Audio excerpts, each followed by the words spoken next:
근데 경제학자들이 이런 얘기를 할 때 갖고 있는 문제점은 가격이 갖고 있는 고유한 자산이 갖고 있는 고유한 가치가 뭐냐? 이거는 알 수 없다는 거죠. 우리가 주택뿐만 아니라 주식에 대해서도 거품을 얘기할 수 있는데, 그럼 뭐 삼성전자가 지금 오늘 얼마인지 모르겠습니다만 삼성전자 주식 가격에 가치를 초과하는 거품이 있느냐? 그거 아무도 모르는 거죠. 왜냐하면은 그 가치를 결정하는 것은 삼성전자가 미래에 벌어들일 수익이기 때문이죠. 주택도 마찬가지입니다. 이 주택이 미래에 벌어들일 임대료가 얼마인지를 우리가 알 수 없기 때문에 확실하게 주택 가격에 거품이 있다 없다를 알 수는 없다는 겁니다.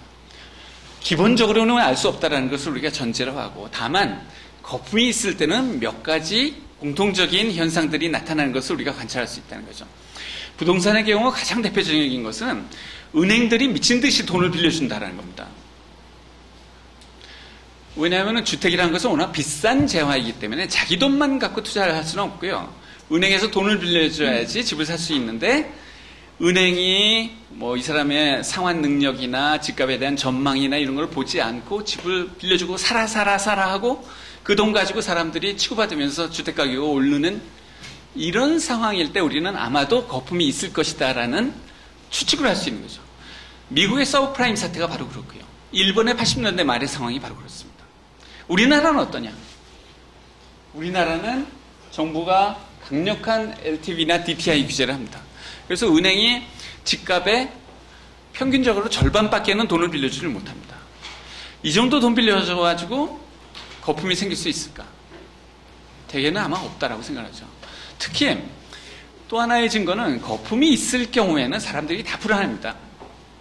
뭔지는 모르지만 그래도 이 집이 이렇게 비싸지는 않을 텐데 라는 막연한 불안이 있는 거죠. 거품이 생길 때는요. 그러니까 외부에서 어떤 충격이 오면은 너도 나도 집을 팔려고 나서고, 그러다 보면 집값이 폭락을 하는 사태가 벌어집니다. 우리나라를 생각해 보면요, 이 참여정부 때의 주택시장에 대한 강력한 억제 대책들 보면은 뭐 굉장히 많지 않습니까? 뭐 세금만 해도 여러 종류의 세금들이 부담이 늘어났고, 이런 걸 다 겪고 나면서 그래도 가격이 폭락하지 않은 걸 보면 거품이 있다면은 저러지는 않았을 텐데 이런 생각이 들죠. 그래서 100% 확실하게 우리가 아무것도 얘기할 수 없는 건 사실이지만, 그래도 불구하고 거품이 있다면 우리나라 시장이 이렇게 벌어지지는 않을 것이다라는 겁니다. 뭐 그럼에도 불구하고 민간경제연구소들이 많은 보고서를 내면서 우리나라 시장에 거품이 있다, 뭐 이런 얘기들을 했어요. 그래서 그 근거가 뭐냐를 가지고 집계를 해본 것이 이제 이 표인데요. 이걸 보면 되게 이제 그런 겁니다. 뭐 가격이 빠르게 상승했다거나, 뭐 비정상적이라거나, 또는 어떤 것에 비해서 높다라고 하는데, 이렇게 이제 기준을 세우는 거죠. 근데 예를 들어서 가격이 빠르게 상승했기 때문에 거품이라고 주장하는 사람 보고, 그럼 어느 정도 오르면 빠른 거고 어느 정도 오르면 정상이냐라고 물으면 거기에 대한 답이 없습니다. 또는 뭐 그 주택 가격이 물가보다 빨리 올랐다거나, 경제 성장보다 빨리 올랐다거나, 뭐 전세 가격보다 빨리 올랐다거나 이런 얘기 하지만은, 그럼 양자 간의 관계가 어떤 것이 정상이고 어떤 것이 비정상이냐, 뭐 여기에 대해서 답이 없거든요.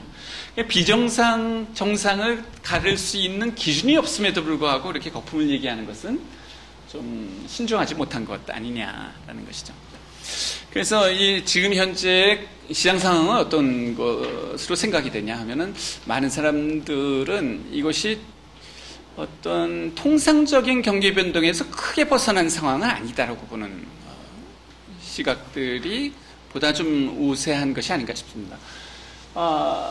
우선 지방시장 같으면은 지난 한 2, 3년 동안에 굉장히 좋았거든요. 여러분들이 서울시장에만 관심이 있으시면은 주택시장이 한없이 침체됐다라고만 생각을 하실 텐데, 지방으로 가면 특히 이제 부산 같은 데는 지난 한 2, 3년 동안에 주택가격이 거의 2배 이상씩 올랐습니다. 지방시장이 그동안 그렇게 좋았다가 최근 들면은 이제 호황이 좀 마무리되는 단계에 접어든 것이 아니냐라는 보는 시각이 우세하고요. 서울은 지난 또 한 2008년부터 시작해서 주택시장이 침체에 들어섰습니다만은, 이제는 바닥에 근접해 가는 것이 아니냐라는 예측들이 이제 조심스럽게 나오고 있고요. 그래서 내년 한 상반기를 지나면서 뭔가 좀 반전이 있을 거라고 보는 사람들이 점점 많아지는 것 같고요. 다만 서울 바깥에 가기도 힘들고 인프라도 낙후돼 있는 그런 열악한 입지에 지어진 집들은 그거는 상당히 오랫동안 대책이 없을 거다라는 생각들을 합니다. 되게 서울의 서북권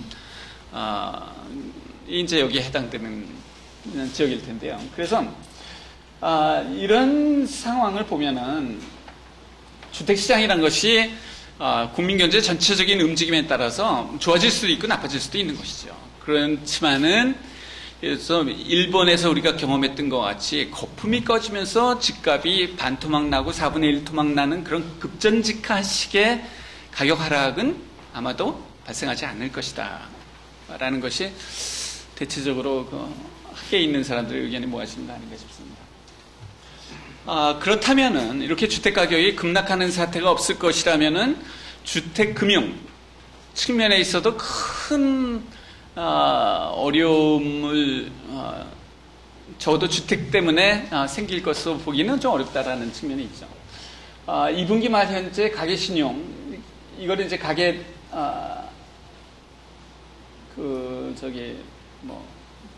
가계 부채라고 일반적으로는 얘기를 합니다만 가계신용이 922조 정도 됩니다.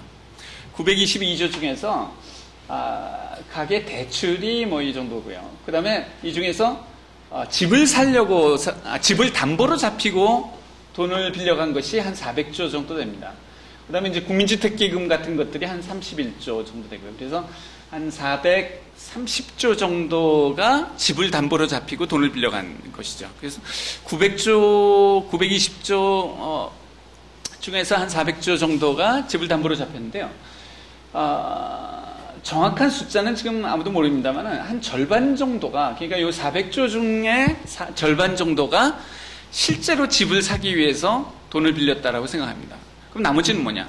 나머지는 뭐 생활자금을 위해서 집을 담보로 잡혔다거나 또는 뭐 지금 가게를 낸다거나 중소기업을 운영하는데 운영자금이 없다거나 이런 경우에 집을 담보로 잡힌 거죠. 그러니까 실제로 집을 사기 위해서 돈을 빌린 사람들은 한 200조 정도 되는 게 아니냐라는 거죠. 그러니까 나머지 굉장히 많은 부분, 920조 중에서 720조 정도는 당장 집 사는 거랑 상관없는 돈이고요. 이것은 집값 떨어지는 것보다는 오히려 중소기업들이 망한다거나 자영업자들이 망한다거나 또는 경기가 나빠져서 소득이 안 들어온다거나 이런 것 때문에 가계대출이 잘못될 수가 있는 것이죠. 그래서